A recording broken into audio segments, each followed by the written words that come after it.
Alors, qu'est-ce que c'est que la cohérence institutionnelle, qui est un concept qui est souvent utilisé, peut-être de façon un peu vague? C'est à mon sens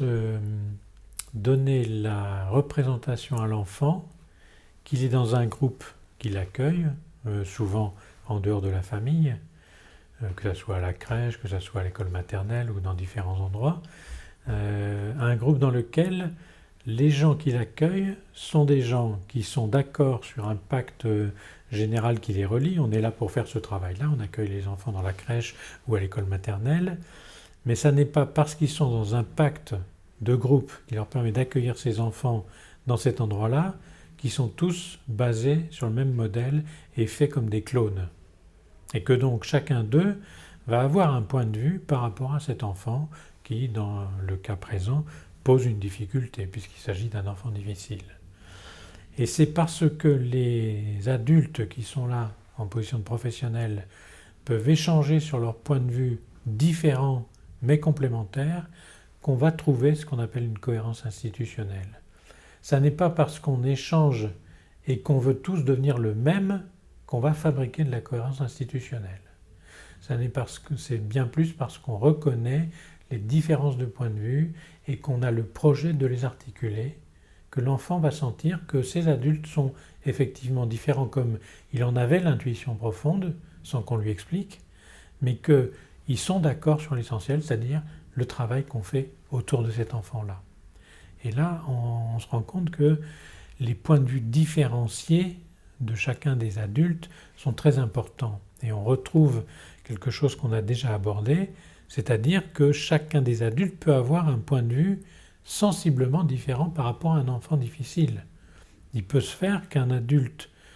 trouve que l'enfant difficile qui a été amené par les parents, qui ont amené à la crèche ou à l'école en disant bon, j'espère que ça va aller parce qu'il est quand même difficile, enfin c'est ces paroles qui sont souvent dites comme ça au moment des passages de relais, vont avoir sur l'adulte qui les reçoit un impact qui peut être de nature tout à fait identique, c'est-à-dire j'ai toutes les raisons de penser que cet enfant est difficile, et puis un autre adulte qui n'a pas entendu le discours parental, qui va avoir une activité avec cet enfant dans la journée, va se rendre compte, en fait, on lui a dit qu'il était difficile, mais avec lui, il ne l'est pas. Et il faut pouvoir, dans la réunion de travail, d'équipe, pouvoir échanger sur ces choses-là sans en déduire une hiérarchie morale de valeurs entre les personnels. Celui avec qui il n'a pas de difficulté est le professionnel modèle. Celui avec qui il a des difficultés est un professionnel qui pourrait mieux faire. Si on a cette hiérarchie dans la tête, dans la réunion de travail, on n'aboutira pas à une cohérence institutionnelle. Si on a une autre hiérarchie, que j'appelle une hiérarchie transversale,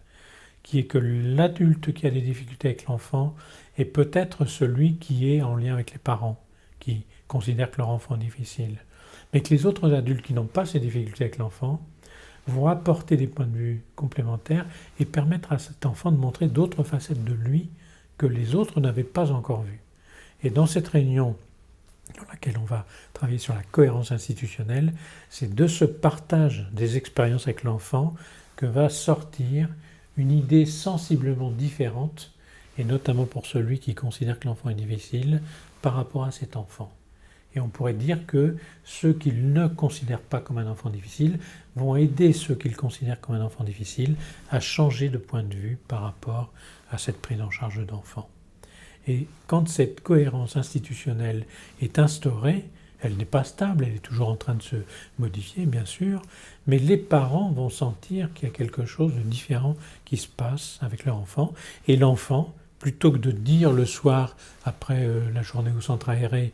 ben, tu m'as confié, chers parents, comme un enfant difficile au centre aéré, eh bien, le soir, qu'est-ce que cet adulte va dire aux parents? Oui, c'est bien ce que vous m'avez dit, votre enfant était difficile. L'enfant va pouvoir dire à ses parents, j'ai joué avec tel adulte ou j'ai joué avec tel autre enfant, etc. Et ça s'est très bien passé. Et finalement, l'adulte pourra témoigner du fait qu'il n'était pas un enfant difficile dans telle et telle circonstance. Et ça va être donc les parents, ça va les aider à prendre pied dans un autre monde qui est celui de l'enfant difficile qui peut changer. Et donc cette cohérence institutionnelle, non seulement a des effets sur l'enfant lui-même, qui est accueilli par la multiplicité des points de vue,